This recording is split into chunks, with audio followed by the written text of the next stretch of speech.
Bem, irmãos, então nós vamos dar início à nossa segunda aula de administração eclesiástica. Na última aula nós estávamos falando sobre liderança eficaz é sinônimo de administração eficiente. Então, se um líder ele é um líder eficaz, a administração dele também vai ser eficiente, né? Isso é uma coisa lógica. Então, a gente olhando para uma administração eficiente também, o contrário é verdadeiro. A gente sabe que o contrário, inversão da frase, né? Mas nós vamos saber, então, que pelo fato de ser uma administração eficiente, é porque um líder também é eficaz. Então, esses dois conceitos, eles caminham juntos, né? A liderança e a administração eficientes. Agora, a má administração, foi nessa parte aqui que nós terminamos a aula passada, né? Nem sempre ela vai indicar a incompetência, né? Preguiça ou relaxamento do líder. Porque nem todos os líderes tiveram a oportunidade de se prepararem. Como uma aula dessa daqui, embora a carga horária seja bem pequena, nós só temos 4 encontros, né?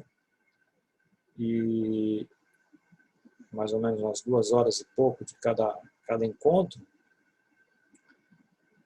Mas é melhor ter esse pouquinho do que não ter o conhecimento desse assunto, né? Sobre a administração eclesiástica. Mas nós temos alguns líderes que foram feitos líderes e nunca tiveram conhecimento sobre esses assuntos, né? Não sabe nem que existe. Então, felizes são vocês, né, por estarem tendo essa oportunidade de conhecer essa matéria, né, administração eclesiástica. Então, alguns, eles não têm, assim, uma administração eficiente, então, porque eles não tiveram a oportunidade, não é porque sejam incompetentes, ou porque sejam preguiçosos de não querer aplicar, ou sejam relaxados. Pelo contrário, nós temos excelentes pessoas que estão à frente de liderança, que são pessoas que têm demonstrado até um grau de comprometimento assim acima até do normal, né? Mas a gente infelizmente não vê uma administração eficiente em cima disso, porque às vezes ele tem até o recurso, mas ele não sabe como aplicar o recurso. Ele tem até a visão para fazer um negócio, só que ele não sabe estabelecer metas. Ele sabe o que tem que fazer também em algumas situações, mas também não é uma pessoa que delega. Então, ele nunca consegue fazer. Ele está sempre procrastinando, né? Está sempre adiando, porque ele não delega. E com uma pessoa que não delega, está fadada a morrer de estafa, né? Delegar significa você distribuir o trabalho a ser realizado, né, com os seus pares ou os seus subordinados. Apesar que essa questão de subordinação não é na questão hierárquica, né? Mas é no sentido de uma liderança, né? O pastor, a gente sabe que no reino de Deus é tudo o contrário, né? O maior é o menor, o menor é o maior. Mas o pastor, ele é o líder, né? O presbítero, bispo, seja lá o que for, algo que o valha. Então, se ele não souber delegar, compartilhar as tarefas, ele vai sofrer muito, né?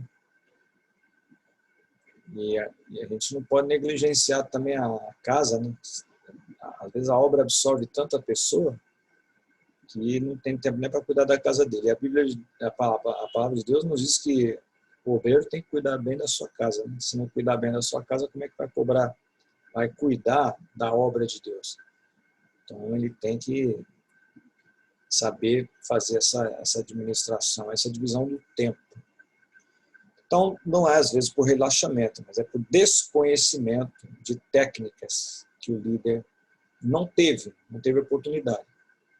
Também pode indicar, então, apenas a falta de uma metodologia. Então, às vezes, a falta de uma metodologia, um método para você fazer, é o passo a passo, né? Então, tem pessoas que não têm essa visão, então ela precisa ser esclarecida nisso. E, mais uma vez, irmãos, a administração é um dom. Administração não é uma coisa que a pessoa nasce com aquilo, assim, não é uma coisa que todos têm, melhor dizendo, né? Então, a administração é algo que precisa ser, se não for ensinado, se a pessoa já não tem uma facilidade para a administração, precisa ser despertado esse dom nela. Ou ela precisa se instruir, né? Então, a administração é uma coisa muito complicada. Até já falei em várias oportunidades aqui. Se fosse eu pastor presidente, seja bem-vindo, Nelson, pai do senhor. Então, se eu fosse o pastor presidente, então eu ia conseguir alguém para estar do meu lado. Então, a liderança, a administração é algo muito importante. Então, essa ineficácia, ela pode indicar apenas a falta de uma metodologia correta. Então, ele saber o passo a passo para chegar onde ele tem que chegar. Vocês querem um exemplo, né? Um exemplo bíblico disso daí? Você se lembra lá quando o faraó teve aqueles sonhos, né, das 7 vacas magras que engoliam as vacas gordas e das espigas como é que fala, bem fininhas, né, que devoravam as outras 7, né? Aquilo ali foi uma perturbação tão grande que o faraó teve que ele não conseguia dormir, né? Teve que chamar lá, ó, os seus sábios para tentarem decifrar o enigma. E a gente vê quando chega o José, a percepção, né, de José, claro, foi Deus que deu para ele aquilo. Então você veja só a visão, né, dentro de 7 anos, o que ele deveria, o faraó perguntou depois, que são 7 anos de fartura que virão sobre o Egito, depois 7 anos de carestia, né, e de ausência, de seca, né, não vai produzir nada. Aí o faraó pergunta, o que eu devo fazer? Olha aí. Então aí já é administração. O que eu devo fazer? Veja que o faraó não tinha noção do que fazer, estava desesperado. E a gente às vezes percebe alguns líderes, igual o faraó, né? Tem uma grande obra para ser realizada, ele tem a visão, como o faraó teve, mas não sabe o que fazer. Então o faraó precisou de um auxílio sobrenatural.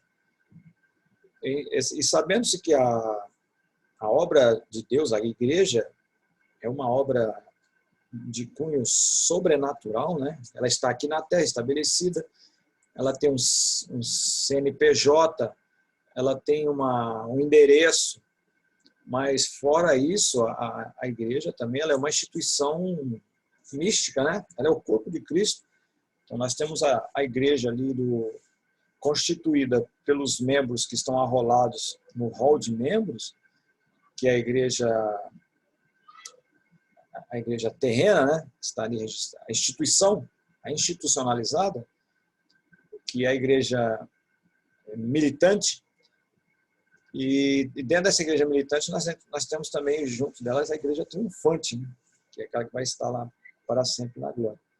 Então a igreja ela é uma instituição secular, mas também é uma instituição divina e é um corpo místico, né? Então nada melhor do que uma direção espiritual para essa igreja. Então, assim como o faraó precisou de uma orientação divina para dar uma solução para aquela tragédia que viria, né?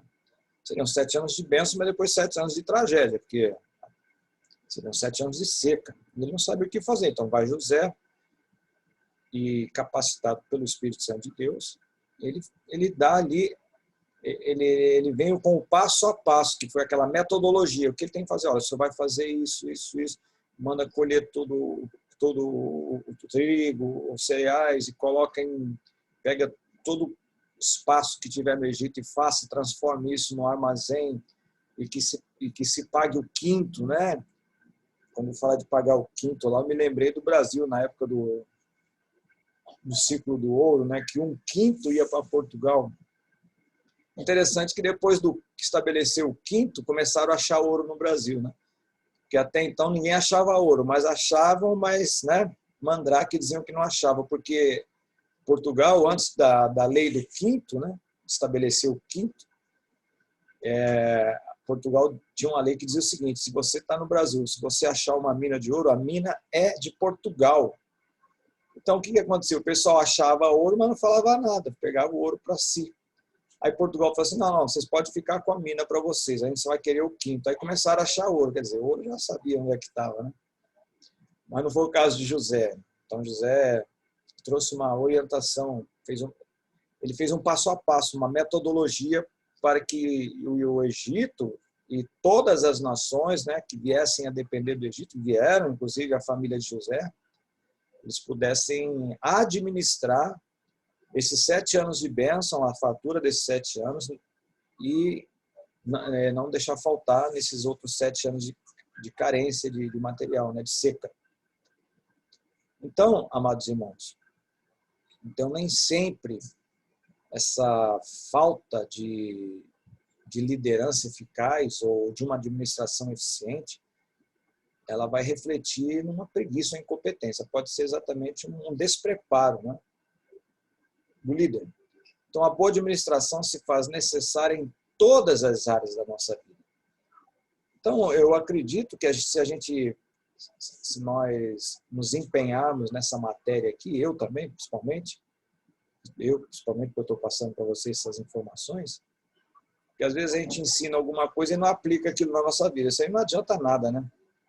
Então, o bom é quando a gente ensina e quando a gente ouve e aprende. Claro, não vamos lembrar de 100% do que nós vimos, ouvimos, né? Lemos, mas uma grande parte nós possamos aplicar na nossa vida. Então, não é só na igreja que a gente vai fazer essa aplicação daquilo que nós estamos falando aqui. Isso aí serve para qualquer área da nossa vida, todas as áreas. Pode ser em casa também. Quantas vezes a gente, eu acredito que já aconteceu com vocês também, só abrindo um parênteses, vocês já pararam para pensar e já fizeram uma vistoria nos armários, na despensa de vocês? Quantos pacotes de coisa fechada com prendedor, com alguma cordinha, alguma coisa, um elástico, está lá, e às vezes a gente vai e compra outro material, outro produto, né, o mesmo, e sabendo que tinha lá, mas estava lá escondidinho num canto. Então, a gente tem que aproveitar, procurar usar todo aquele material antes de poder comprar, né? A gente economiza com isso também, né? Então, veja que são pequenos detalhes. A economia doméstica, existe até um programa chamado Programa de Economia Doméstica, que é exatamente visando esse aspecto, né? Para a gente poder otimizar essa questão até da nossa despensa, ficar comprando coisa desnecessariamente, né? Então, às vezes aqui em casa gasta, sei lá, 4 quilos de arroz por mês, não sei, lá, um exemplo. Aí eu vou comprar 40 quilos de arroz, não pode, isso é um absurdo, né? Aí começa a dar bicho, caruncho, aí desperdiça, é dinheiro que vai para o ralo, né? Então nós temos que prestar atenção. Quando o marido sai para fazer compra, às vezes a esposa não sabe, vai lá e compra a mesma coisa. Então isso é falta de administração e de comunicação, né? Então, a gente pode aplicar isso aqui na nossa vida também. E se a gente comete esse tipo de erro em casa, a gente comete esse tipo de erro também na igreja. Outro exemplo, às vezes, irmãos, é mais fácil você comprar, é muito melhor comprar em quantidade do que comprar uma peça só, por exemplo. Eu vim de uma igreja que na época, tinham 50 e poucas congregações a igreja. Então, imagine só. Tinha uma igreja matriz e mais de 50 congregações. Então, o que acontecia, né? Antes do pastor chegar lá, queimava a lâmpada de uma igreja, o menino ia lá e comprava a lâmpada para aquela igreja. Aí outra congregação queimava uma lâmpada, ela ia comprar mais 3, 4 lâmpadas. Aí ficava comprando pingadinho. Aí o pastor, que era um bom administrador, né? Ele chegou e falou assim: vem cá, faz uma média aí de quantas lâmpadas a gente gasta aqui, pergunta para todos os líderes lá quantas lâmpadas gastam por mês. Aí chegaram lá uma cifra, né, um número, um exemplo, são 50 congregações, vamos supor que gastasse ali, sei lá, 100 lâmpadas por mês. Aí o pastor falou assim: bom, se são 100 lâmpadas por mês, vamos fazer um estoque aqui para 6 meses. Aí comprou lá, um exemplo, 600 lâmpadas. E colocando na ponta do lápis lá, no final, você comprando 600 lâmpadas, vai sair o preço de 300, porque você comprando em quantidade, sai muito mais barato.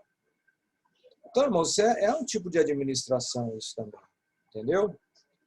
Papel também que você compra, todo material, quando você compra de muita quantidade, é bem mais barato. Você pede para fazer um cartãozinho desse de visitas, você pede para fazer 100, é um tanto lá, vamos supor, sei lá, estou pondo só um exemplo, tá? Se fosse R$20. Se você pede para fazer 1.000, bom, se fosse 100 ficou 20, 1.000 deveria ser 200, né? Mas não, vai ficar R$40, um exemplo. Então é muito melhor você fazer em quantidade. Porque quando você faz em quantidade, o cara prepara a máquina uma vez só e já faz aquele monte de cartão de uma vez só. Não vai precisar parar, desmontar, você sabe, para fazer uma impressão, né? Em gráfica. Eu não trabalho em gráfica, mas tem noção, né? Tem que fazer toda aquelas matrizes, aquela coisa toda. Então, uma vez que você faz de uma vez só, para ele é muito melhor, é mais barato. Então, tudo isso é administração. E o que a gente faz em casa, a gente aplica na igreja. Então, se nós somos um bom administrador em casa, nós vamos ser um bom administrador na igreja também. Agora, o cara que não tem noção nenhuma, que não é obrigado também a ser um administrador, né? Mas ele pode se informar, mas ele não tem que ser um administrador. Agora, se ele está em vias de se tornar um pastor de igreja, seria bom que ele começasse a estudar esses aspectos aí, né? Liderança cristã, administração eclesiástica, aquela outra matéria que nós já tivemos, que é igreja e direito civil, que é muito importante também, né? As questões jurídicas que a igreja, as responsabilidades jurídicas da igreja, então, são matérias importantes que os líderes têm que se inteirar, né? Então, prosseguindo. A diferença de eficiência e eficácia. Nós estamos falando aqui de uma administração eficiente, né? E de uma liderança eficaz e uma administração eficiente. Qual a diferença de eficiência e eficácia? Parece sinônimo, né? Mas não são, não. Então, esses são dois conceitos muito antigos, mas implacavelmente atuais, principalmente nos dias de hoje.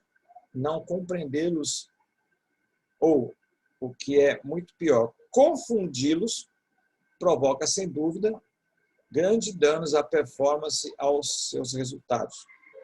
As diferenças entre esses dois conceitos podem até parecer sutis, mas realmente são extremamente importantes. Então, vamos lá ver a definição de cada um deles. O que vem a ser eficiência? Eficiência é fazer certo as coisas. Eu tenho alguma coisa para ser feita. Então, quando eu faço aquela coisa de uma maneira certa, isso é eficiência. Nós já tivemos exemplo na Bíblia aí de pessoas que fizeram a coisa de forma errada, né, de forma ineficiente, e olha, o resultado foi terrível. Foi de morte, né?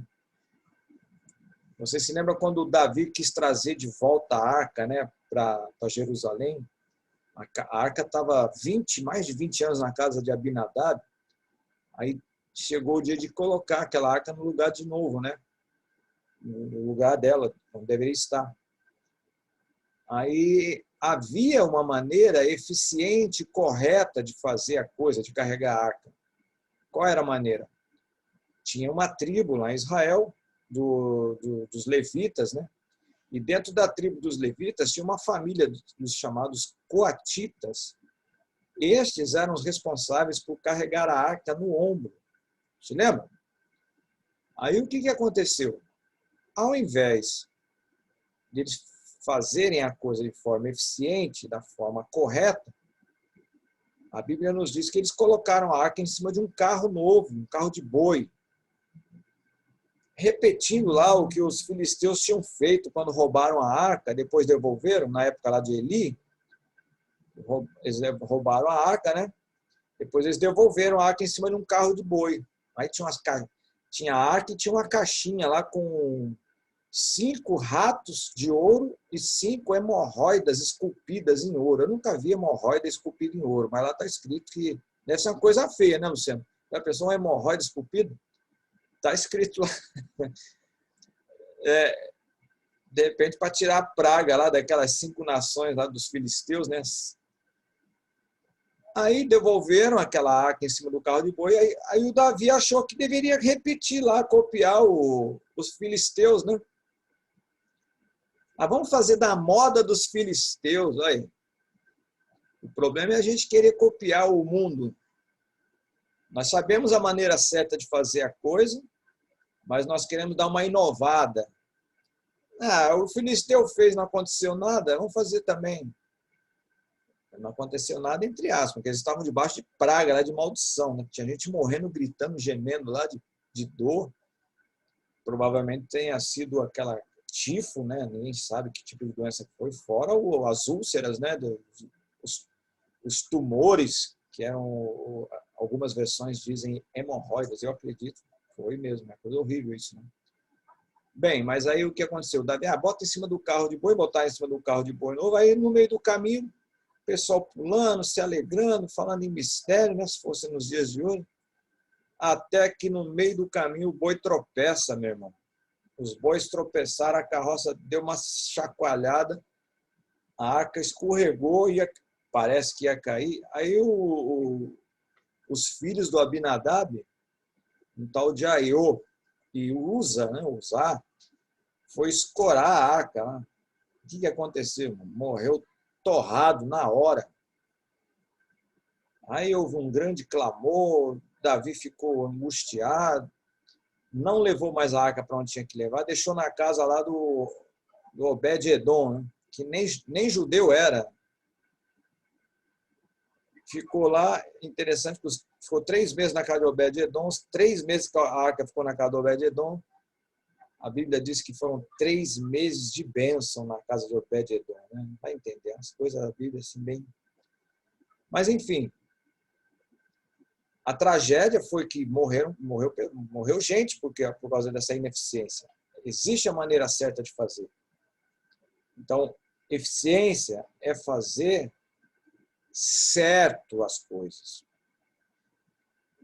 Não foi para vocês que a gente tratou sobre esse assunto, a gente estava falando sobre o pragmatismo desses últimos dias, né? O que é o pragmatismo? O pragmatismo é você fazer aquilo que dá certo, não fazer o certo. Então, existem muitas igrejas hoje que sabem, líderes, né? Quando a gente fala algumas igrejas, a igreja não faz por si só, ela faz por causa do líder, né? Que está à frente. Então, o líder, ele faz sabendo como fazer o certo, mas ele não quer fazer o certo. Porque existem algumas coisas que a gente vai fazer da forma certa, vai deixar o povo assim meio que incomodado, né? Porque essas gerações de hoje já são muito incomodadas, né? Não pode ouvir a palavra, não pode ser repreendido, não pode nada. Aí o que eles fazem? Eles vão fazer o que dá certo. Então é melhor fazer o que dá certo do que fazer o certo.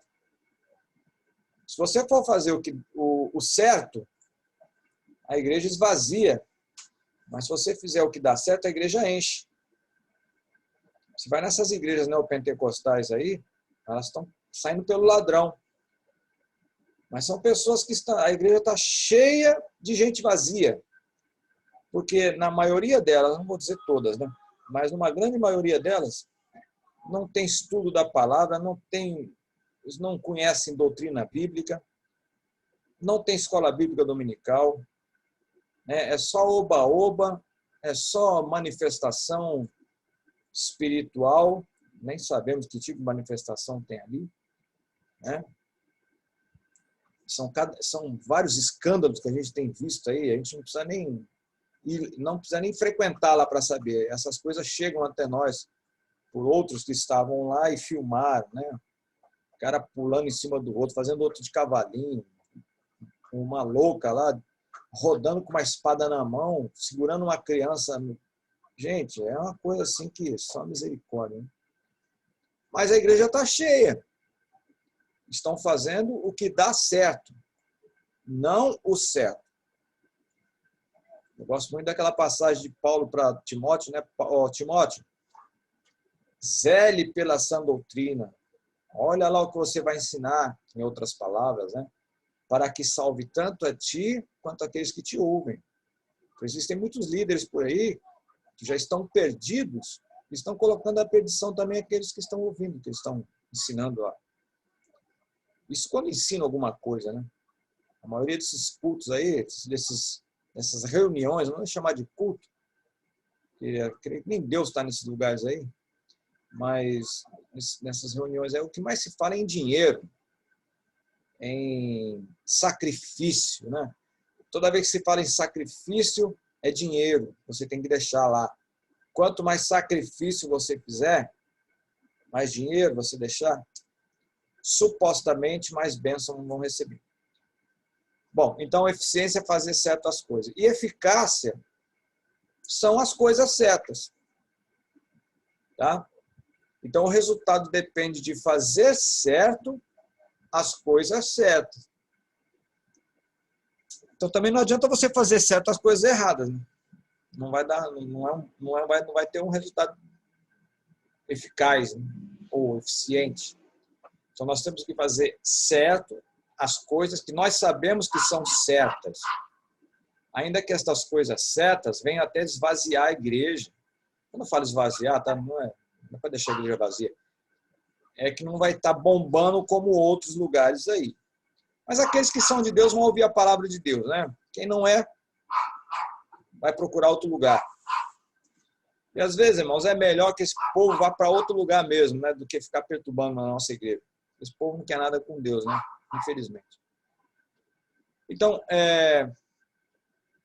o resultado vai depender de fazer certo as coisas certas. Vejamos esses termos com maiores detalhes. Vamos ver mais detalhadamente?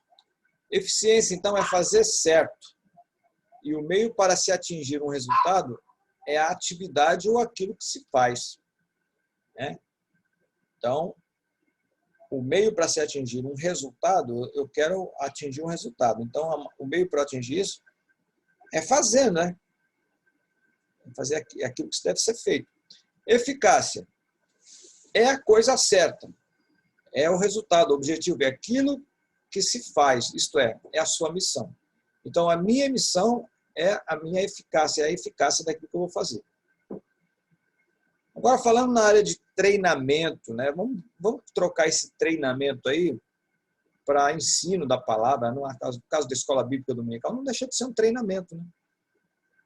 Um culto que a gente passa, um culto de doutrina, embora não seja um treinamento ali no sentido técnico, mas é uma maneira de você preparar as pessoas para pregar o evangelho, para levar a sua vida mesmo, a vida espiritual, né?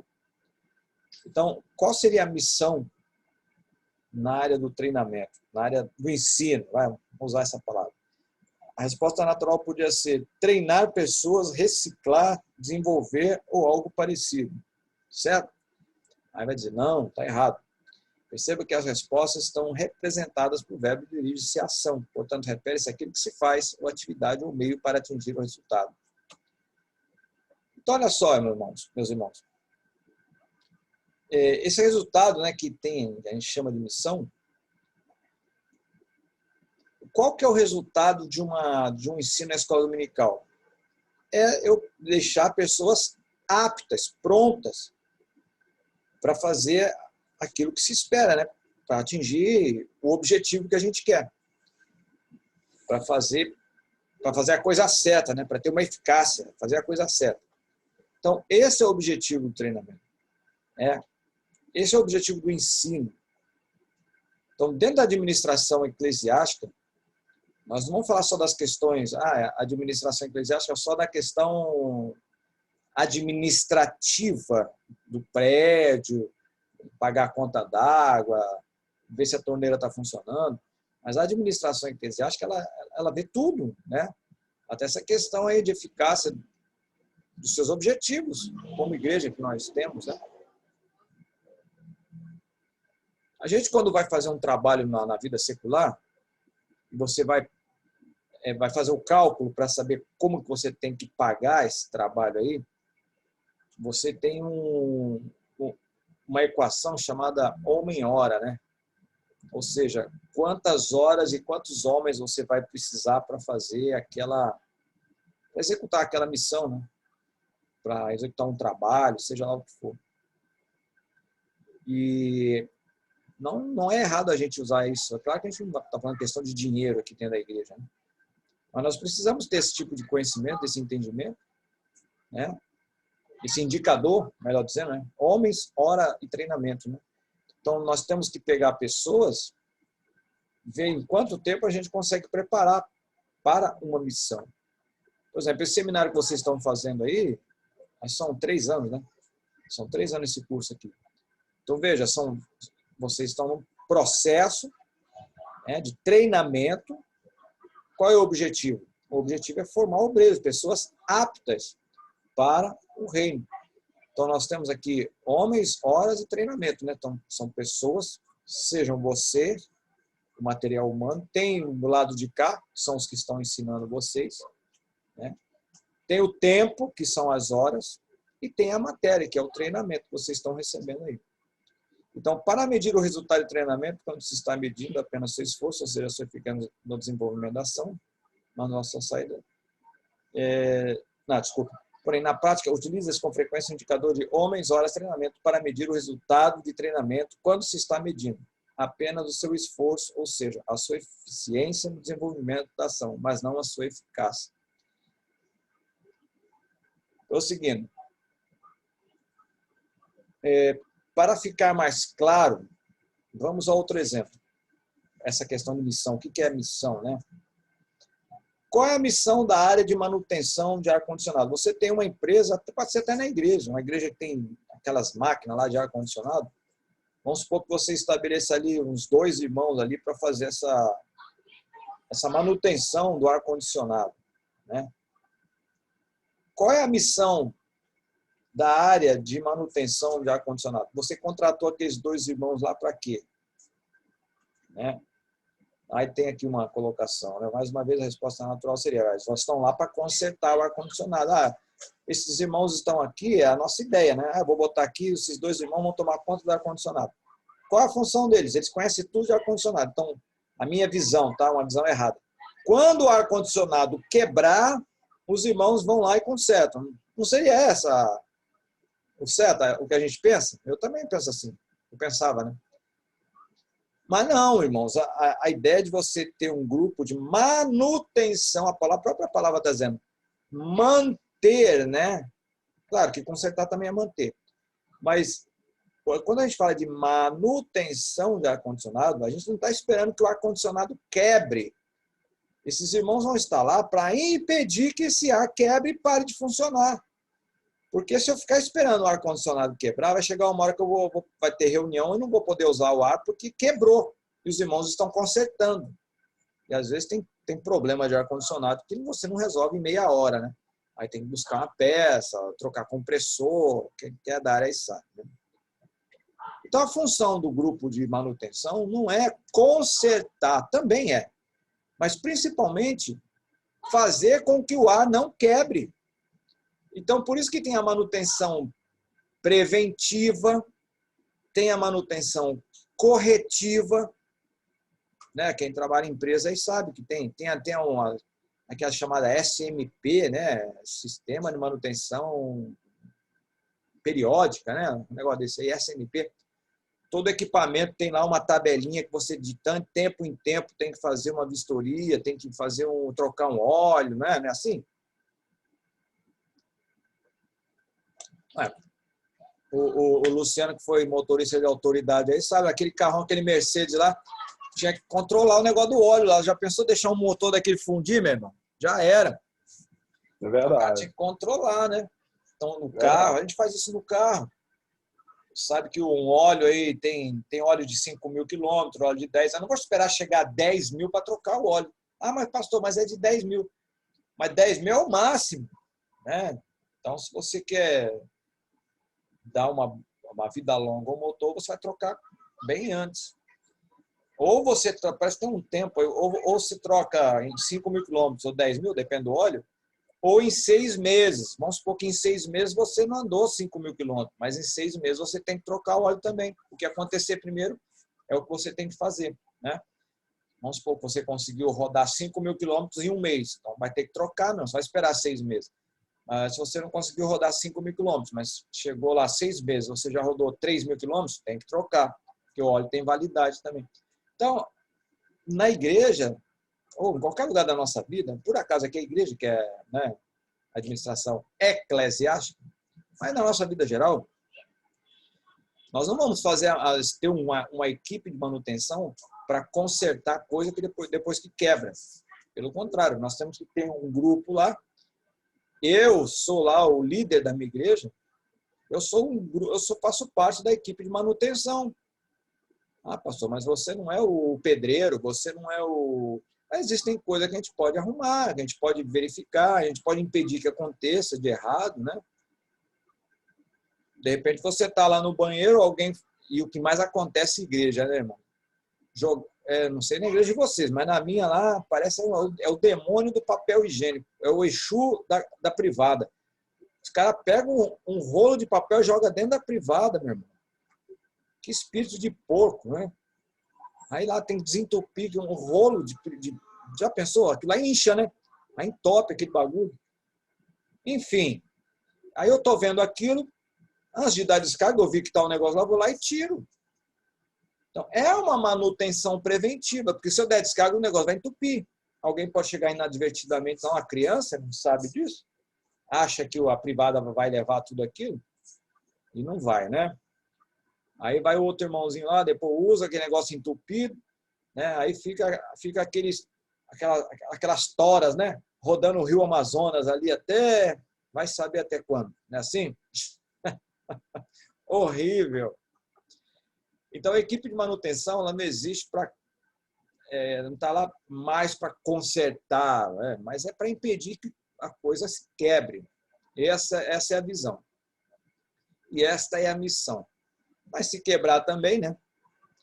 Então, está até escrito aqui, ó. Seria a resposta, a equipe de manutenção seria para consertar ar-condicionado, que a resposta também é errada. Consertar ar-condicionado é o que a área de manutenção faz para alcançar a sua missão, que é ar-condicionado funcionando. Então, essa é a função deles lá, deixar o ar funcionando e não consertar o ar quebrado. Ok? Vamos ver mais alguma coisa interessante aqui, mais para frente. Administração eclesiástica é o estudo dos diversos assuntos ligados ao trabalho do pastor no que tange a sua função de líder ou administrador principal da igreja a que serve. Então, o pastor ele é líder numa igreja, né? E, claro, ele tem lá os seus obreiros, são os seus cooperadores, mas o pastor também ele tem ali a sua função, né? Que é administrar os bens patrimoniais da igreja. Existem igrejas mais organizadas, irmãos, que até um grampeador ele tá numerado, né? Você sabe que igreja é uma coisa séria. Os crentes chegam na igreja, acham que tudo, só porque é da igreja, eles podem fazer o que quiser. Pode levar para casa.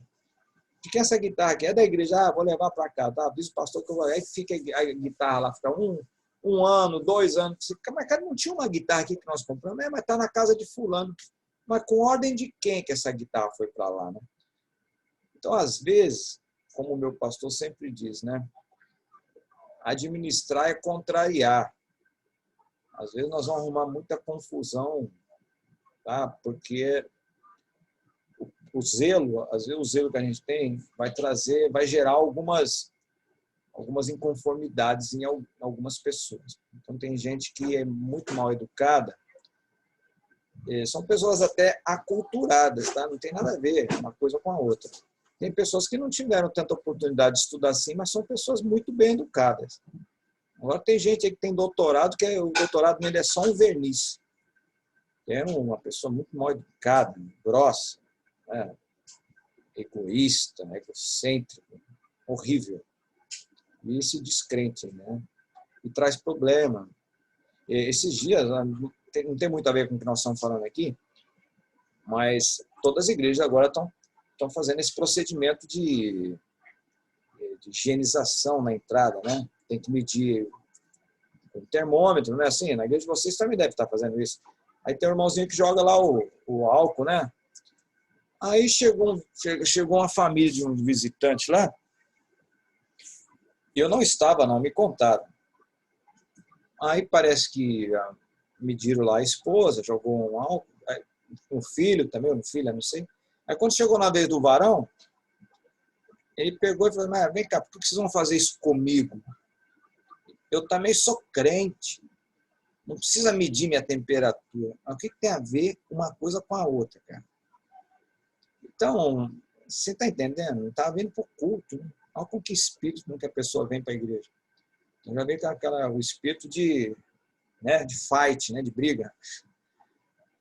Besteira, né? Uma coisa que está sendo um procedimento que todas as igrejas estão fazendo. Claro que algumas mais, outras menos, mas estão fazendo. Mas tem alguém que se achou violado nos seus direitos, né? Aí usou até a questão espiritual, eu também sou crente. Porque é crente que você deve deixar medir mesmo. Mostra aí a humildade, deixa a gente fazer o serviço que tem que fazer. Mas tudo bem, o menino lá deu, né? Relevou e manda, deixa para lá.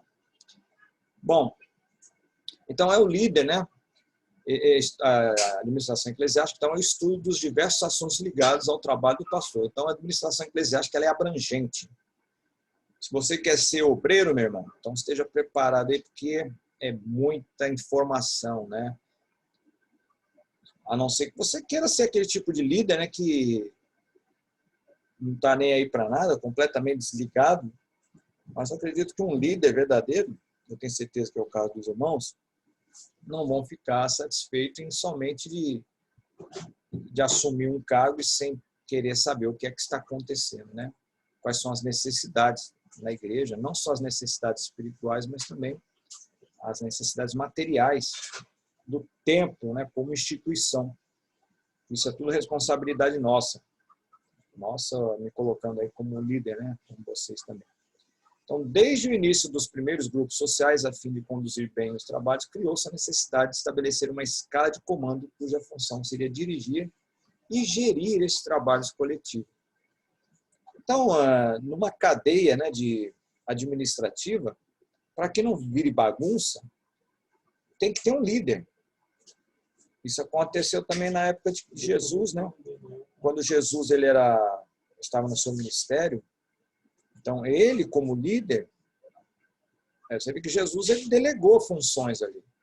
Então, com certeza, tinha lá, nós já sabemos para nós, um bem categórico ali, que é o Judas, que ficava com a bolsa, que controlava o dinheiro, né?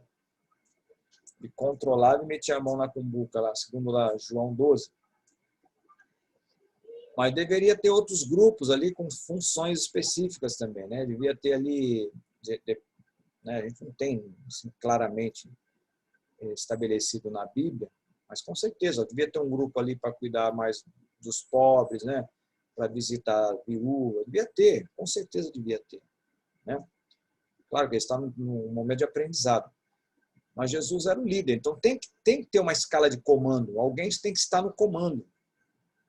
Não pode virar uma bagunça. Você já pensou se chega até na nossa família, né? Nossa família é o primeiro comando que a gente tem, né? Aquela casa que o marido não manda, que a mulher também não tem autoridade, aí vira uma bagunça.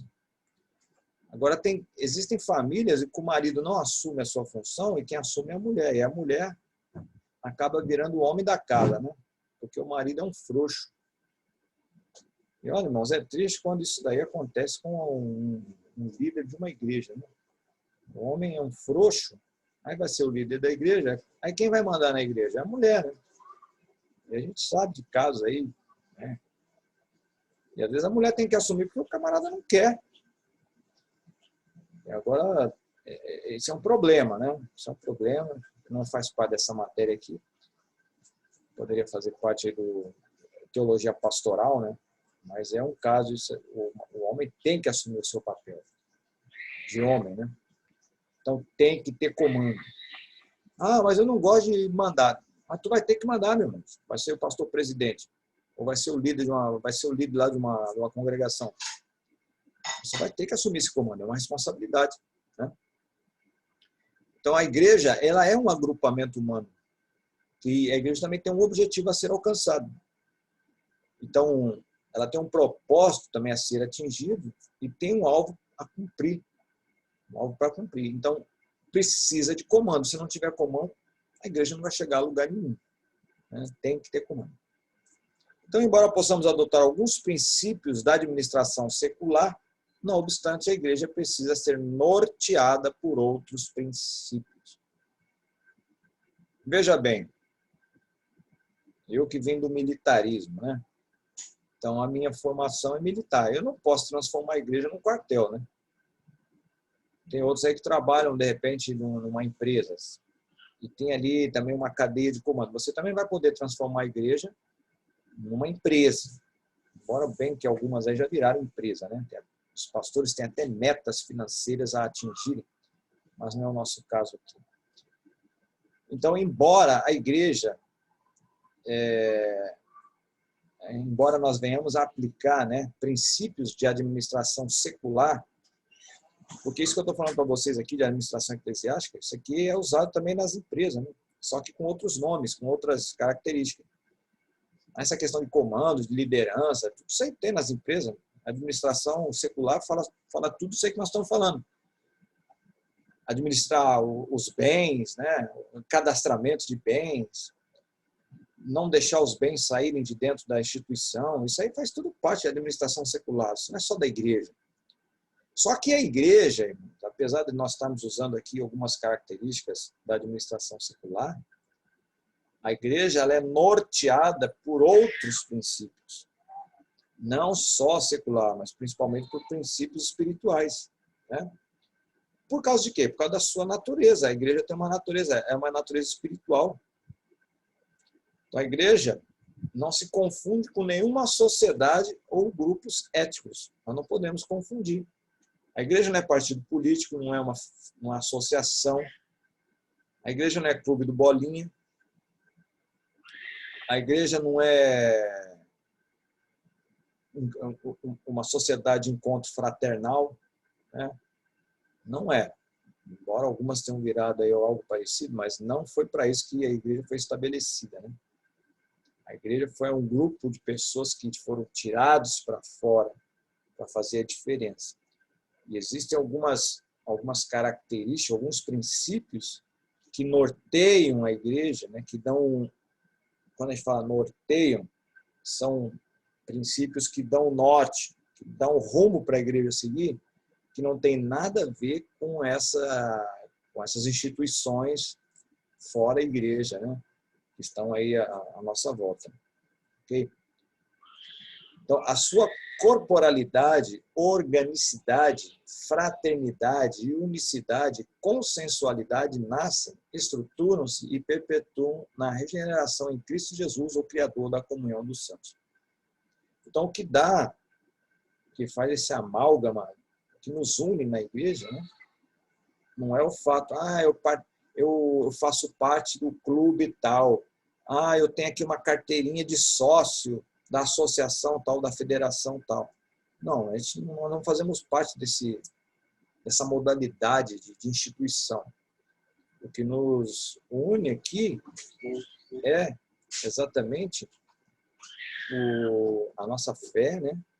A nossa fraternidade, a nossa organização cristã, a nossa consensualidade, nós buscamos a mesma coisa, a nossa finalidade é a mesma de estarmos ali na igreja. Qual que é a finalidade? Louvarmos e bendizemos ao nome do Senhor, estamos ali para a glória do nome do Senhor, né? E fazermos aquilo que foi determinado que fizéssemos, que é fazer a obra do Senhor. E também usufruirmos, né, da comunhão dos santos. Então, a missão da igreja é ser serva de Jesus pelo culto permanente, exclusivo à Trindade. Então, se a igreja tem um objetivo, é essa de ser serva de Cristo. Então, nós não somos um clube social, né? Também a Trindade, né? O culto à Trindade, a Deus e a Trindade. pelo amor interno que confraterniza seus membros, pela fidelidade às Escrituras, pela igualdade de seus componentes, pela missão evangelizadora entre todos os povos e pelo incansável testemunho cristão.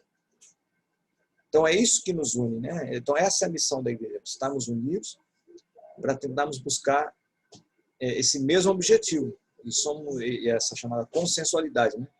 Tem o mesmo senso, o mesmo sentido, né? Consenso, mesmo senso. Então, diante da necessidade de crescimento do reino de Deus, aqui na Terra, torna-se imprescindível a busca por métodos e estratégias que conduzam os cristãos a trilharem caminhos objetivos e com metas pré-determinadas. Então, afinal, não podemos perder tempo, pois Cristo vem sem demora. Nós sabemos que nós já estamos no final dos tempos, né? Como diz Apocalipse 3:11, Jesus vem sem demora, né? Eis que vem sem demora. Então, diante dessa necessidade que nós temos de propagar o Evangelho, né? Ir por todo mundo e pregar o Evangelho, isso é uma determinação. Jesus não disse, se vocês quiserem, vocês vão. Ide por todo mundo e pregar o Evangelho. Isso é uma determinação, é uma ordem, né? Então, Jesus deu uma ordem para a gente sair pelo mundo e pregar o Evangelho a toda a criatura. Então, diante dessa necessidade, então, nós temos que buscar um método, né, estratégia também, que conduz os cristãos a trilhar esses caminhos objetivos. Agora, preste atenção, irmãos, cuidado aí com essa... Nós sabemos aí, nós temos visto ultimamente, nós estamos falando aqui de estratégias, né? Então, é necessário, nessa busca, nós temos que buscar estratégias novas, né? Não podemos perder tempo. Agora, existem algumas estratégias que não tem nada a ver com estratégia de Deus, né? Elas são estratégias mais pragmáticas, é mais pragmatismo do que estratégia. É aquela questão de você fazer a coisa que está dando certo. Deus nunca mandou fazer certas coisas, as pessoas falam, não, isso é uma nova estratégia. Porque ele está vendo que está enchendo a igreja, está entrando mais dinheiro. Igreja não existe para entrar dinheiro. O dinheiro vai ajudar, sim, é necessário para manter a igreja, para manter os nossos missionários, caso da nossa igreja. Então, pelo menos na minha, nós temos missionários, famílias, né? Nós temos um centro de missão que nós cooperamos também em São Paulo, que está ligado aos nossos missionários, né? Na Venezuela, Guiné-Bissau.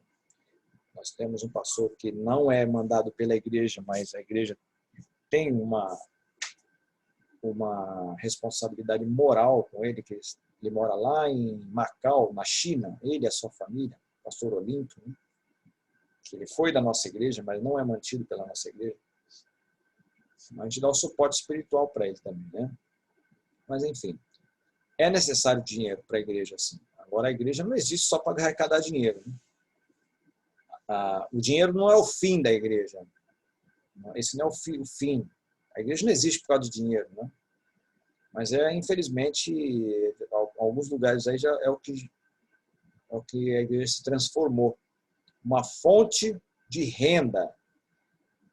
Eu já vi algumas manifestações do tipo, se eu não der nada na vida, eu vou estudar para ser pastor e eu vou ganhar uma grana. Esse pode. É o que virou, é só o pensamento do momento. Né? Mas graças a Deus por aqueles que foram verdadeiramente vocacionados por Deus, né? Aqueles que não trazem escândalo para o reino de Deus. Glória a Deus pela vida deles. Com certeza estão aqui, né? Uma vez mais nos ouvindo. Então, vamos tomar cuidado com essas estratégias que a gente, às vezes, né? Eu vi certa vez alguém falando, né? Se um dia, alguém ensinando os alunos da escola, os alunos do seminário, né? Aí diz o seguinte, se algum dia você estiver na tua igreja e o teu pastor chegar dizendo, olha, gente, eu tive uma revelação nesse texto aqui, num certo texto, né? Eu tive uma revelação nesse texto aqui que nunca ninguém teve. Aí o professor falou assim, saia que é heresia, né? Teu pastor virou um herege, né? Se ele falar uma coisa dessa. Não existe nada que a gente vai ver que nunca ninguém viu. Né? Você pode ter uma perspectiva, né? A gente sempre aprende alguma coisa nova no versículo, mas uma revelação nova que nunca ninguém teve, é meio complicado isso aí. E geralmente essas... Por que eu estou dizendo isso? Porque geralmente essas novas estratégias, elas vêm acompanhadas de uma nova visão. Não estou dizendo que Deus não dê visões, não, de obra para as pessoas. Claro que dá. Mas existem algumas visões aí, meus irmãos, que só misericórdia, né? A gente sabe que sai completamente do propósito de Deus. Então, a administração eclesiástica, portanto, se insere na mesma definição, só que sua concepção é divina. Então, diferente de uma empresa, a administração eclesiástica, ela é uma administração mais divina, né? É numa natureza divina, para atuar nessa esfera humana. Então, de um lado, ela é um organismo vivo, que atua como assim, um agente do reino de Deus. E do outro, ela é uma organização que precisa assim, de dispor de todas as ferramentas humanas para a realização dos seus objetivos. Então, de um lado, ela é uma instituição, né? É uma organização, e do outro, ela é uma agência de Deus aqui na Terra, a igreja. Então, a sabedoria do pastor, do líder aí, vai exatamente em equilibrar isso e não deixar pender para um lado ou para o outro, né? Senão vai acabar virando empresa ou vai desgringolar pelo caminho do fanatismo, tudo isso aí. Então, ele tem que ter em mente que ele está dirigindo uma instituição sagrada, né, divina, e ele tem um lado que é o administrativo, secular, e tem o outro lado que é exatamente, deixa eu usar um termo aqui, místico no sentido que é espiritual, né? Então, é ele fazer essa divisão aí e ter esse entendimento na hora de fazer a sua administração, né? A sua gestão, melhor dizendo. Mas há uma diferença, como a igreja tem propósito, não só para esta vida, mas também para a eternidade, exige, por isso mesmo, dedicação, que muitas vezes foge aos parâmetros humanos, né? Então, a igreja tem algumas demandas que, às vezes, eu como ser humano, eu não tenho como suprir essas necessidades da igreja. Porque, como a igreja é uma instituição espiritual, né, e ela está norteada, né, para alguns propósitos voltados para a eternidade, por mais que eu venha dispor das minhas ferramentas humanas, né, vai ter coisa que eu não vou conseguir realizar, por mais que eu me esforce, né? Aí tem um exemplo aqui, uma organização secular, quem negligencia suas tarefas e deixa de ser produtivo, corre o risco de ser demitido na primeira oportunidade. Na igreja, ninguém vai ser demitido. Toda a estrutura precisa estar voltada para restaurar o indivíduo e fazer com que ele retorne à mesma fé. Então, eu estou trabalhando numa empresa. Eu era torneiro mecânico, vamos supor, há muitos anos atrás. Eu estava fazendo uma peça. Se eu fizesse aquela peça errada, eu pegava aquela peça e jogava fora, pegava outro material e ia fazer outra peça nova. Na igreja não é assim, não é, irmão? Se eu sou um líder, eu não estou fazendo peça, mas eu estou ali moldando vidas. E vamos supor que no meio dessa jornada aí, alguém venha a cair, sair da presença do Senhor. Eu não posso pegar essa vida aí e lançar no lixo, né? E pegar outra e começar. Então, é completamente diferente, né? Nós vamos ter que pegar essa vida e restaurar. É bem diferente. Até numa empresa, a pessoa pode ser demitida, né? Se fizer alguma coisa errada. Na igreja, eu não posso... por muito tempo, nas igrejas, algumas denominações aí, até hoje tem um certo resquício, uma certa marca nas igrejas, né? As pentecostais históricas, no caso de Assembleia de Deus, a Igreja Deus é Amor, principalmente, né? Que as pessoas, às vezes, por algum pecado, algum desvio que cometia no passado, elas eram excluídas da igreja, às vezes, assim, uma punição, uma pena muito grave, né? às vezes por um delito, não, um desvio não tão pesado, não tão grave assim. Eu já soube de história de pessoas, de irmãs nossas, que foram excluídas da igreja porque estavam andando de bicicleta, irmãos. Já pensou um negócio desse?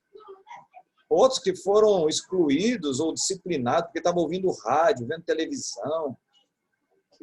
Agora, você imagina como é que funciona a cabeça de uma pessoa dessa, que foi até excluída porque ou tinha televisão em casa, e aí passaram-se 30 anos, ela ainda continua fora, porque ficou muito ferida com isso, machucada.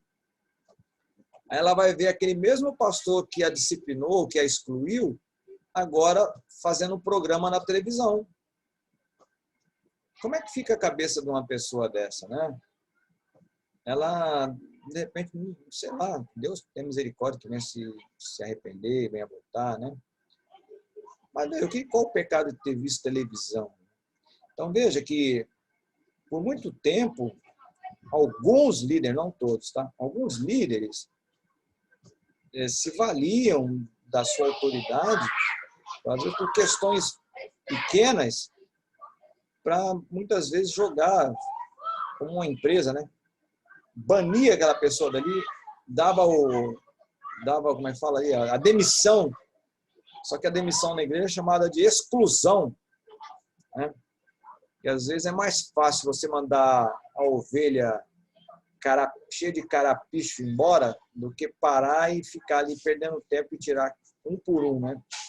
Você já tentou tirar carrapicho de igreja? Carrapicho de ovelha? Irmão, machuca. Carrapicho é um bagulho é tipo um espinho redondinho, né? Assim, uma bolinha cheia de espinho. E conforme você puxa para arrancar, ela fica presa na lã, aquilo ali fere seus dedos. Carrapicho é terrível. Mas o bom pastor, ele bota a ovelha no colo e vai tirando um por um daquele carrapicho, né? Mas às vezes é mais fácil mandar embora, né? Vai lá que outro cuide de você. Então é diferente uma igreja de uma empresa. Então na empresa eu posso mandar embora e a pessoa, se fizer coisa errada, ela vai ser demitida. Na igreja, não. A pessoa precisa ser restaurada. A igreja, a instituição, ela tem essa obrigação de restituir o indivíduo e fazer ainda com que ele retorne àquela mesma fé. Não é fácil, não. E tem gente brigando para ser pastor aí. Não é fácil. Então, você falar é até mais fácil, né? Você viver isso é complicado. É óbvio que não se excluem medidas disciplinares. Então, a igreja tem seus mecanismos, né, disciplinares. E a disciplina, ela é boa, tá? Na igreja, a disciplina tem que acontecer, sim. Eu não estou dizendo aqui que, por causa do erro de alguns, não se deve disciplinar. A disciplina existe para ser usada, sim. Inclusive em mim, se eu precisar, eu tenho que ser disciplinado. E não vou achar ruim por causa disso, não. Porque eu vou sentir que o pastor que me disciplinou, não me disciplinou porque me ama. E a disciplina, ela não é para tirar você da presença do Senhor, mas é para te aproximar dele. É para fazer você dar uma refletida, né? Que tem que mudar os seus conceitos, mudar a sua visão, a coisa errada que você fez, se consertar. Esse é o objetivo da disciplina, né? Eu acho que até lá em Hebreus, não estou lembrado se foi Hebreus, que a disciplina, no princípio, ela tem ela nos traz assim um sentido de amargor, né, de mal-estar, mas depois ela se reverte em alegria. A Bíblia fala sobre isso. Então, mas a disciplina, ela é boa. Então, não estou querendo dizer aqui com isso, seja bem-vinda, Margarete. Eu não estou querendo dizer aqui com isso que não devamos disciplinar. Tá? Bom, então é óbvio que não se excluem medidas disciplinares quando necessárias, mas, mesmo neste caso, o objetivo é sempre restaurar.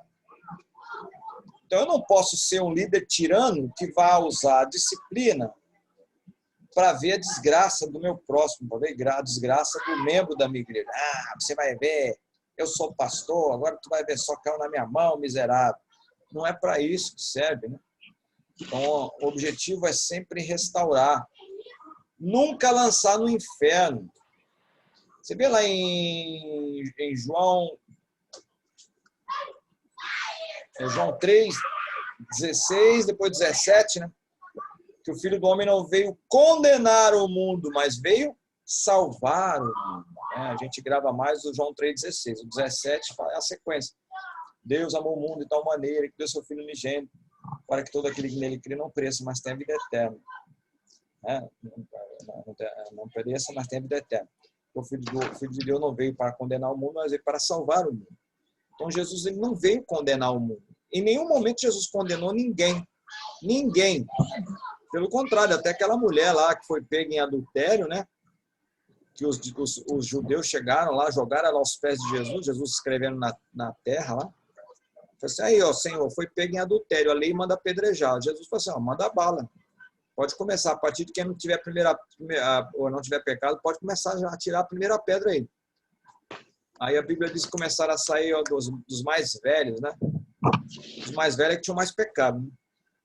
Aí daqui a pouco não tinha quase ninguém, não tinha mais ninguém, só estava ali Jesus. Eu falei assim, ó, mulher, cadê os teus acusadores? Eu falei assim, Senhor, não tem mais ninguém. E o que Jesus falou para ela? Nem eu te condeno. Olha só, irmão. Quem estava falando ali com ela era o verbo de Deus, era Deus. Nem eu te condeno. Vai em paz, vai e não peques mais, né? Subentende que o que Jesus estava dizendo, não que ela nunca mais tenha pecado na vida, né? Mas o que Jesus está querendo dizer para ela ali, ó, não cometa mais esse pecado, esse tipo de pecado. Então, nós não estamos livres de pecar, mas nós estamos livres de cometer aqueles mesmos pecados, reincidir naquelas mesmas falhas graves. Né? Então, irmãos, queridos, o objetivo nosso como líder na administração eclesiástica, também tem esse lado de administração das almas, né? Faz parte. O objetivo não é lançar ninguém no inferno, é salvar essas vidas. Então, aquela teologia de que ladrão bom é ladrão morto, né? Estuprador bom é estuprador morto, a gente fica meio que revoltado nessas situações, né? Já pensou acontecer com um filho nosso, uma filha, né? Meu Deus, a gente não está na pele de quem está sofrendo isso. Mas não é uma visão cristã de falar isso, que o bom ladrão é o que está morto. O bom ladrão é o ladrão convertido, né? Arrependido, esse que é o bom. E Jesus veio, infelizmente, foi para nós mesmo, né? Para os pecadores, para os criminosos. É para aqueles que precisam de salvação. Não foi para os bons, foi para os doentes. E essas pessoas que cometem esses delitos são pessoas doentes. Tem pessoas que podem não cometer esses delitos no corpo, mas não cometem na mente, né? A mente dela é uma mente perversa. E é um dos pecados principais, né? Lá de, se eu não me engano, é Provérbios capítulo 6. Aquele que maquina maus intentos, né? Faz parte dos 6 pecados que Deus odeia, o 7º ele abomina, né? Então, é aquele que maquina maus pensamentos, é aquele que vai dormir e fica pensando, amanhã eu vou botar uma pedra de tropeço no caminho de fulano, ele vai ver só, vou puxar o tapete de Beltrano. Tem gente que vive assim, meu irmão. Mas isso não é para nós, né? Então, a igreja jamais pode dar motivo para que alguém, no juízo, alegue ter perdido a salvação por ter sido abandonado à beira da estrada. Então, nosso objetivo como um bom administrador da igreja e dos membros da igreja é darmos oportunidade de salvação para eles. Vocês acham? O que vocês acham? Vocês acham que Judas Iscariotes, naquele momento que foi entregar Jesus lá, que ele beijou Jesus, se ele dissesse, Senhor Jesus, me perdoa, eu fiz uma loucura, eu te entreguei, ele seria perdoado ali ou não? Sim. Sim. Eu creio que sim. Eu creio que sim. Claro que sim. Se ele se arrependesse, né, Margarida? Tem que se arrepender. Arrependimento genuíno, com não certeza. aquele choro lá de crocodilo lá, né? Arrependimento genuíno, remorso. com certeza. Remorso é aquele sentimento de tristeza, mas daqui meia hora eu já estou bem. Não, isso não aí. é aquele remorso, não é aquele sentimento passageiro, não é isso. Mas um arrependimento genuíno, sim, com certeza. Não, eu sei que você falou, foi isso aí mesmo. Só estou reforçando aqui. Então, um remorso, irmãos, não engana ninguém, não. O remorso não engana nem a gente. Você já viu, às vezes tem pessoas aí que te fez um mal, aí vem, faz até aquele drama, parece que está chorando, e daqui a pouco faz aquela cara de normalidade, assim. Quer dizer, isso é remorso, isso aí não é... Uma pessoa que é arrependida, que está arrependida, é uma pessoa que vai perder o sono, ela não vai ficar bem enquanto não se consertar, não pedir perdão, ainda que ela tenha sofrido o agravo, né? Então, a pessoa arrependida... Porque, às vezes, quem tem que se arrepender é quem fez o mal, mas a Bíblia diz que quem tem que pedir perdão não é quem fez o mal, é quem recebeu o mal. Você já entendeu aquela passagem, fala isso, né? A Bíblia diz lá, se você vai oferecer um sacrifício ao Senhor e você se lembrar que tem alguém contra você, quer dizer, alguém que fez alguma coisa contra você, você que tem que ir lá pedir perdão. Olha que coisa louca. O evangelho é uma coisa assim para gente desequilibrada mesmo, né? Não é para gente normal, não. Então, é coisa de doido mesmo, né? Por isso que o apóstolo Paulo diz que o evangelho é loucura. Essa loucura do evangelho, né? É loucura para o grego e escândalo para o judeu. Então isso implica em afirmar que a finalidade básica da igreja, qualquer que seja o modelo administrativo, é aperfeiçoar os santos para a obra do ministério e levá-los à medida da estatura completa de Cristo. Eu tive um professor que me falou algo muito interessante, que eu gravei aquilo, rapaz. Foi uma aula de 9 da manhã às 4 da tarde, mas teve uma frase que eu gravei a maioria das coisas que ele falou na aula só lendo para lembrar. Mas essa frase que ele falou era uma matéria sobre missões, né? E ele falou sobre o semeador que saiu a semear. Aí ele falou que uma parte da semente caiu na beira da estrada, outra caiu no meio das pedras, outra caiu no meio dos espinhos, né? E a outra caiu em boa terra. Aí ele finalizou dizendo o seguinte, irmãos, se você fez uma semeadura e no final da semeadura não forem encontradas sementes no meio das pedras, a sua semeadura foi ineficaz. O que ele quis dizer com isso daí? O que representa a semente que cai no meio das pedras? As pedras falam daquelas pessoas que não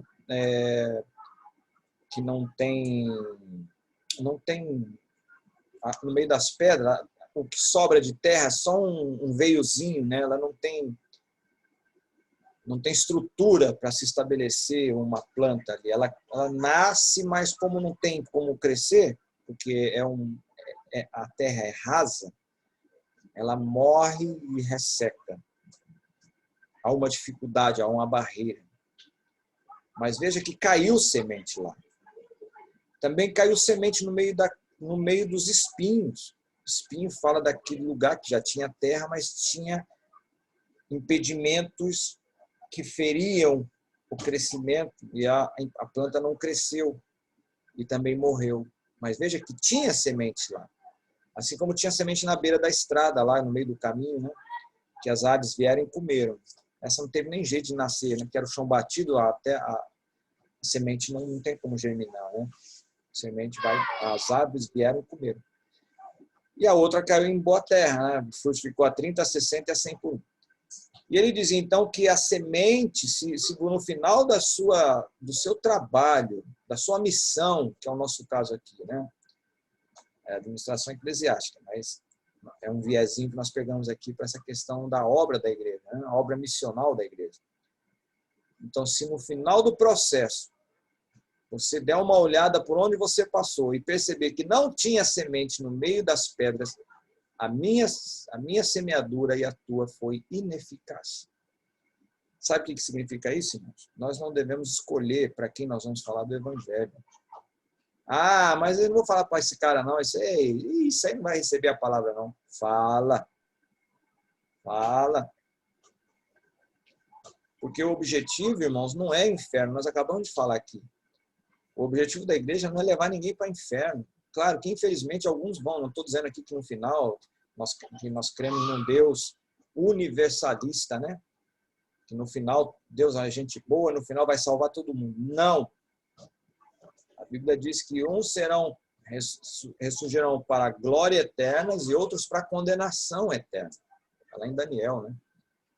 Então, é uma realidade. Foram abertos livros e livros lá em Apocalipse. E aqueles que não tiveram seus nomes achados escritos no livro da vida foram lançados no lago de fogo e enxofre, que é a segunda morte. Lá haverá fogo e ranger de dentes.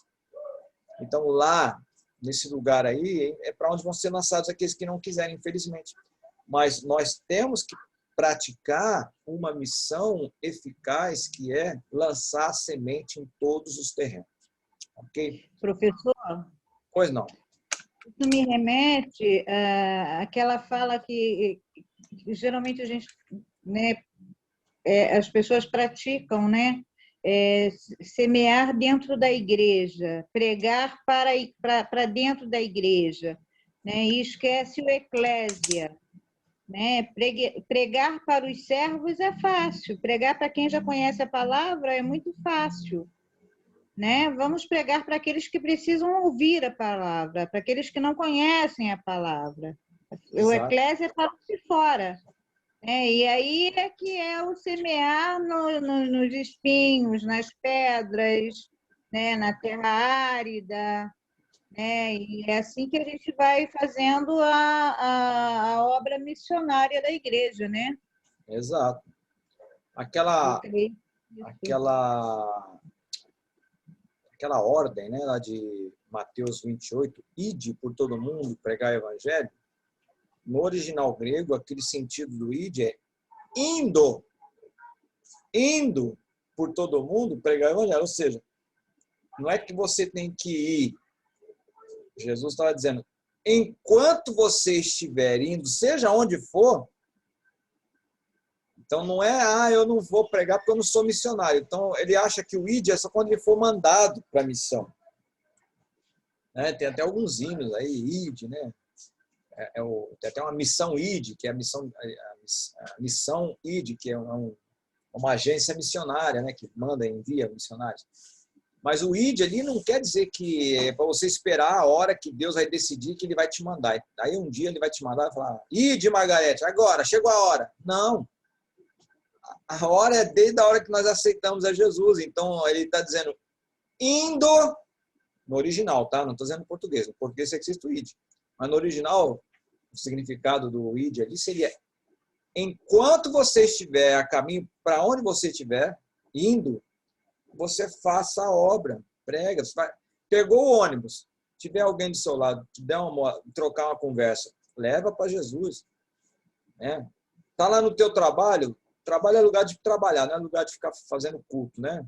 Na hora do trabalho, estou dizendo. Eu já trabalhei num navio lá e tinha culto, né? Mas na hora vaga, né?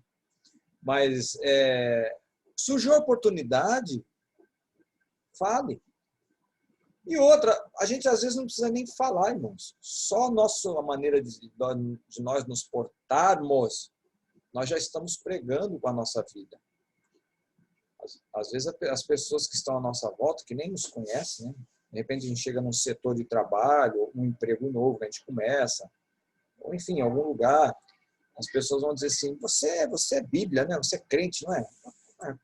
Sou, mas como é que você sabe? Não sei, alguma coisa. Esse alguma coisa é o brilho, né, irmãos? É alguma coisa que você está fazendo, é um auxílio que você deu, a maneira de você falar, todo mundo ali falando palavrão, falando mal dos outros, você sempre na tua, ainda que não participe ali né, está cumprindo ali o Salmo primeiro, né, bem-aventurado o varão que não anda segundo o conselho dos ímpios, não se detém no caminho dos pecadores, não se assenta à roda dos escarnecedores.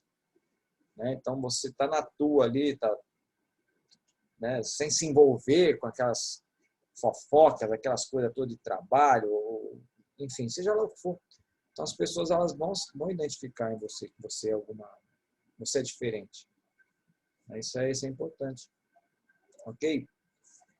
Bom, então a necessidade de uma boa administração. Então qualquer que seja o processo de avaliação que você pense, Jesus, sem sombra de dúvida, foi o maior administrador de todos os tempos. Né? Se não, vejamos. longevidade, mais de 2.000 anos. Riquezas, incalculáveis, né? Números, impossível avaliar. Lealdade de seus membros, muitos dão a vida por esta organização. Distribuição, tá? No mundo inteiro. Veja essa administração eclesiástica de Jesus aí, né? Se fosse uma empresa, né? Que mais? Diversificação, integrada com grande sucesso em todo tipo de empreendimento. Então, Jesus tem alguns liderados que, se possível for, eles vão dar sua própria vida pela causa. Então, veja que líder que é esse, né? Que administração que Jesus fez, né, da obra do Senhor. É uma excelente administração eclesiástica, né? Para a gente seguir. Podemos concluir que Jesus reina supremo, sendo o maior administrador que o mundo já conheceu. Claro que nós estamos falando aqui numa perspectiva global, né? Jesus não dirigiu uma igreja, templo, né?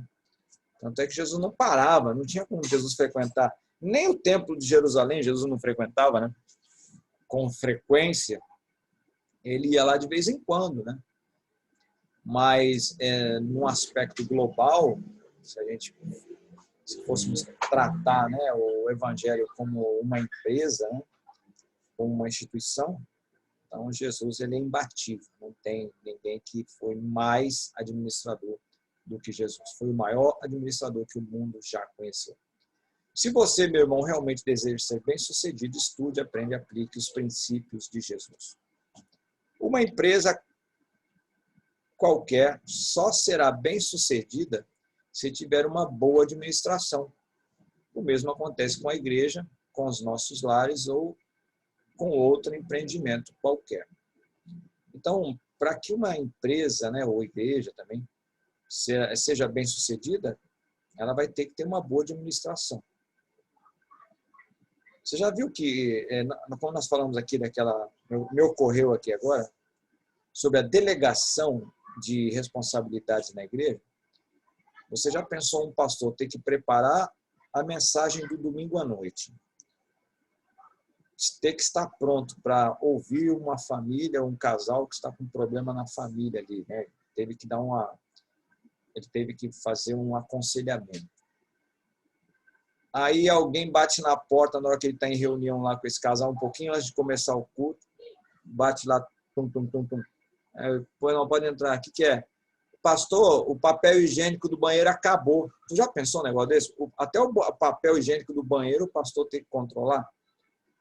Mas, irmão, a gente está rindo, mas tem igreja que até isso, porque é aquele líder centralizador, que até o papel higiênico da igreja é ele que guarda. Não pode de jeito nenhum isso. Isso são questões que o pastor não precisa nem se preocupar. Ele tem que delegar.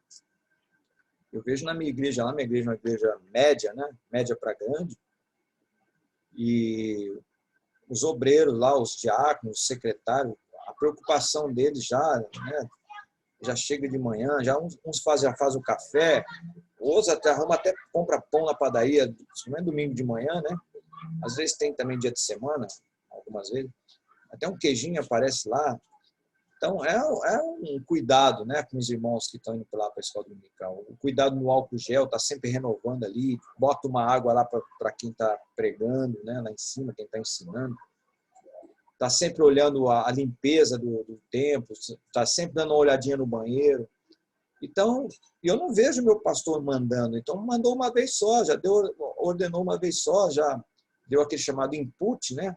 É igual uma máquina, você coloca um input, que é uma informação, e eles só fazem cumprir, já sabe qual é a responsabilidade. Né? Então, o pastor ele tem que se preocupar com aquilo que ele tem que se preocupar como pastor. Claro que no final ele vai ter que ter a visão geral, né? Mas não na hora do culto, né? Saber se o papel higiênico acabou. Isso é uma coisa que tem que ser delegada bem antes, né? Então, todos nós sabemos que a igreja é um organismo vivo, sustentada e dirigida por nosso Senhor Jesus Cristo, cabeça da igreja. No entanto, devemos lembrar que ela é também uma organização que funciona como qualquer empresa. Nós falamos logo no início dessa matéria aqui, que embora a igreja fosse uma instituição divina, né? Mas a igreja também ela tem o seu papel como uma instituição, ela tem um CNPJ, né? Ela tem uma funcionalidade institucional aqui na Terra. Ela está, inclusive, enquadrada aqui no Código Civil e também na Constituição. Ela é considerada a chamada terceiro setor, né? E também ela está ali no artigo 5º, se a memória não me trai, do Código Civil, juntamente com os órgãos de federações, associações e partidos políticos. Ali também são as igrejas em si, né? As igrejas e também centros espíritas, né? Outras religiões também estão todas enquadradas nesse aspecto aí. Então, além da igreja ser essa instituição sagrada, né? Essa agência do céu, a igreja também ela não deixa de ser também ela tem algumas particularidades que funcionam como uma empresa. Por exemplo, até assunto da matéria passada lá, que vai se repetir aqui. Veja como que as matérias elas se interligam, né? A igreja possui um estatuto. O que é um estatuto? O estatuto é um documento onde vão constar todas as informações referentes à diretoria da igreja, né? Sobre o terreno da igreja, as posses da igreja, a localização, os fundamentos da igreja, né? Aquela parte mais, vamos dizer assim, aquela parte mais grotesca, né? Do sentido da sua funcionalidade. Agora, as minúcias do funcionamento da igreja não vai ser encontrado ou não serão encontradas no estatuto, mas sim no chamado regimento interno da igreja. Então, as empresas também têm um estatuto e têm um regimento interno. O regimento interno já é algo mais particular daquela igreja ali. Se você pegar os estatutos de várias igrejas, você vai perceber que é mais ou menos que mais do mesmo, né? É meio que uma repetição. O que vai fazer diferença é exatamente a forma de governo da igreja, né? Na hora da questão ali, daquele momento do estatuto que vai falar como que são escolhidos os membros da diretoria, né? Então, dependendo da forma de governo da igreja, nós temos 4, né?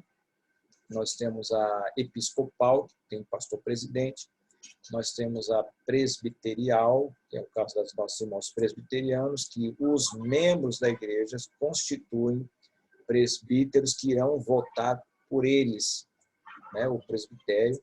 Nós temos a congregacional, que quem escolhe tudo que vai acontecer na igreja são os membros da igreja, que é uma forma de governo peculiar da igreja congregacional e algumas outras.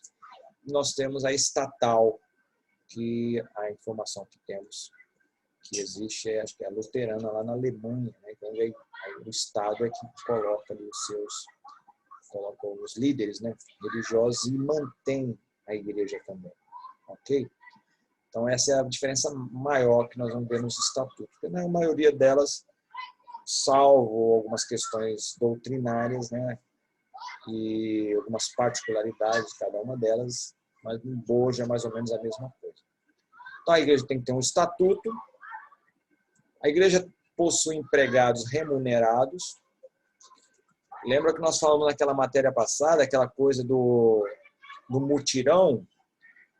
Qual a igreja que não faz mutirão, né? Mas o mutirão, ele não é contemplado, viu? O mutirão, se alguém do mutirão entrar na justiça contra o pastor da igreja, a igreja vai se ver em maus lençóis, né? Por isso que é bom, quando for fazer um mutirão, pegar pessoas que sejam crentes convertidas mesmo, né? Porque não se contempla mutirão na igreja, tá? Não pode fazer isso. Mas a gente faz. Tá? Eu estou usando aqui o assunto da nossa matéria, levando para o lado jurídico, tá? Mas pelo lado fraternal, nós fazemos. E os irmãos amam fazer. Inclusive, até limpar a igreja, isso não é função dos irmãos, tá? Porque a igreja tem que ter empregados para fazer isso. E eles têm que ser remunerados. e tem que ser documentados, como INSS pago, tem um monte de coisa aí. Por isso que nós falamos naquela primeira aula, que é importante, muitos assuntos que nós tratamos lá, eles vão se replicar agora, exatamente para a gente entender, né? Principalmente essa questão da remuneração, que são chamados, no caso aqui é remuneração mesmo, né? Mas no caso do pastor, o pastor não recebe remuneração da igreja, ele recebe uma prebenda.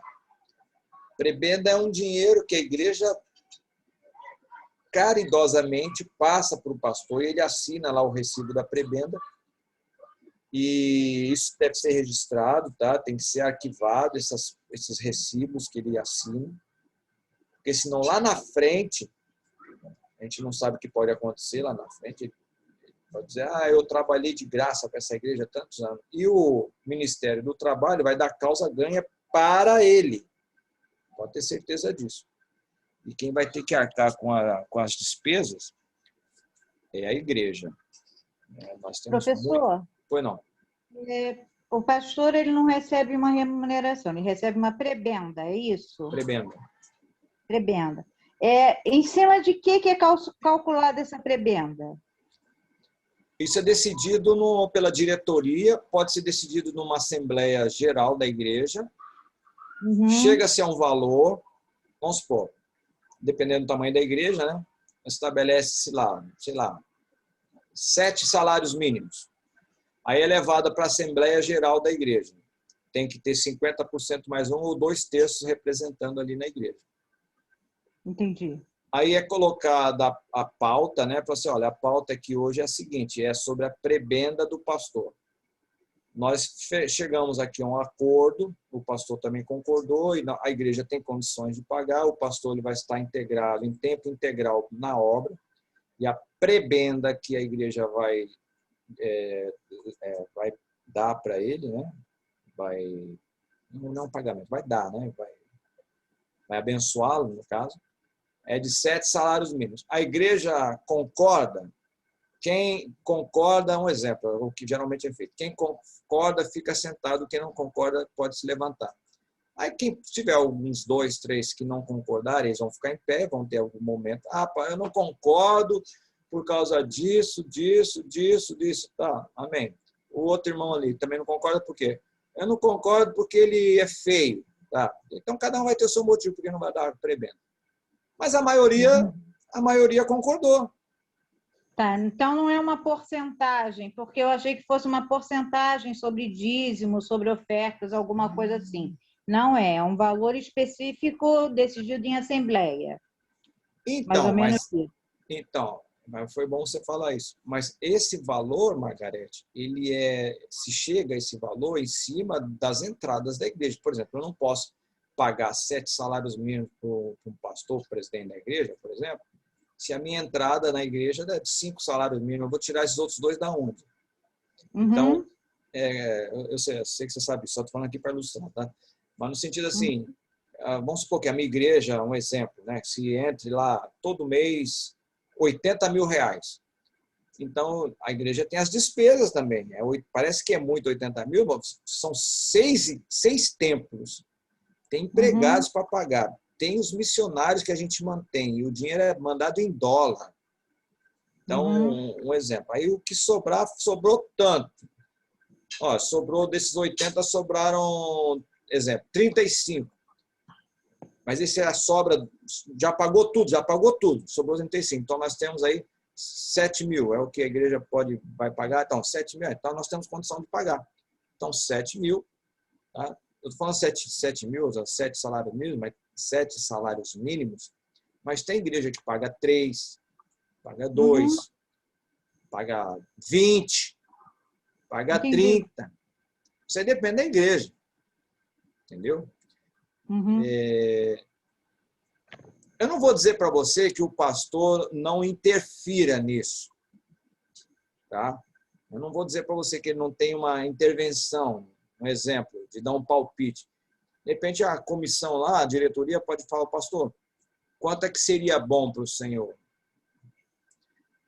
Por exemplo, às vezes o pastor ele tem um trabalho, mas aquele trabalho dele está atrapalhando ele de ficar na igreja. Os irmãos querem ele lá na igreja. porque é importante o pastor estar presente na igreja. A gente tem que entender esse lado aí também, entendeu, Margarida? Às vezes ele tem um trabalho, vai largar o trabalho dele, mas ele tem família, ele tem as contas dele para pagar. Uhum. Essa visão de que eu não estou fazendo defesa em causa própria, porque eu não sou pastor de igreja, estou só um exemplo aqui. E também não estou sendo advogado do diabo, não, tá? Eu só estou dizendo que são pontos a serem esclarecidos. Né? Então, é bíblico que a gente pague um salário justo, um salário digno para aqueles que cuidam de nós. A Bíblia fala sobre isso. E tem outros textos que falam não se pode tapar a boca do boi enquanto ele está debulhando. Todo trabalhador é digno do seu salário. Esse aí é mais famoso, né? Todo trabalhador é digno do seu salário. Aquele que planta tem direito de comer daquilo que plantou, né? Então, são vários, né? Uhum.